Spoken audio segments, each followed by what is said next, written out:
आज शामिल इस तकरीब के इज्जत माब हेड मास्टर, असातिज़ा इकराम, तलबा व तालिबात और इस तकरीब में मौजूद मुअज़्ज़िज़ हाज़रीन इकराम, अस्सलामु अलैकुम।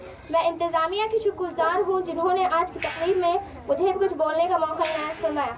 मैं आज आपके सामने यौम जमहूरिया पर चंद अल्फाज कहना चाहूँगी। सदा मुल्क की है एक सरहद पर गूंजती है, सदा मुल्क की है एक सरहद पर गूंजती है, उठो के तुमको मुल्क की मिट्टी याद करती है। जैसा कि आप सब जानते ही होंगे, हम यौम जमहूरिया क्यों मनाते हैं। आज ही के दिन को हमें हमारे मुल्क को जमहूरियत हासिल हुई थी। वैसे तो हमारा मुल्क अंग्रेज़ों के ग़ुलामी से 15 अगस्त 1947 को आज़ाद हुआ, लेकिन इस वक्त हमारे आज़ाद भारत में अपना कोई कानून नहीं था।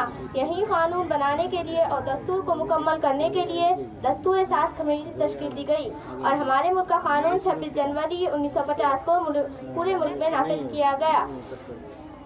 तब से लेकर आज तक हम यौम जमहूरिया का जश्न बड़े अच्छे अंदाज में जोश व खरोश से मनाते हैं। आज हम 71वां यौम जमहूरिया मना रहे हैं। भारत का दस्तूर डॉक्टर भीमराव अम्बेडकर ने बड़ी अथक मेहनत दिलजमी से 2 साल 11 महीने और 18 दिनों में मुकम्मल किया। इनके साथ वो सारे रहनुमा को भी याद करना चाहिए जिन्होंने हमारे मुल्क को आज़ाद कराने में अपनी जान कुर्बान कर दी। हमारे मुल्क को जमहूरियत मुल्क बनने में कई दहाइयाँ गुजर चुकी है, लेकिन फिर भी हमारा मुल्क मसावात, रिश्वतखोरी, जराइम, दहशतगर्दी जैसे संग मसाइल से दो चार है। मैं बस इतना कहना चाहूँ कि हर फर्द को अपना ख्यालात के इजहार की आज़ादी है, मसावात का हक हासिल है। हमें अपने वतन की हिफाजत करना और मुल्क की तरक्की की कोशिश करना चाहिए।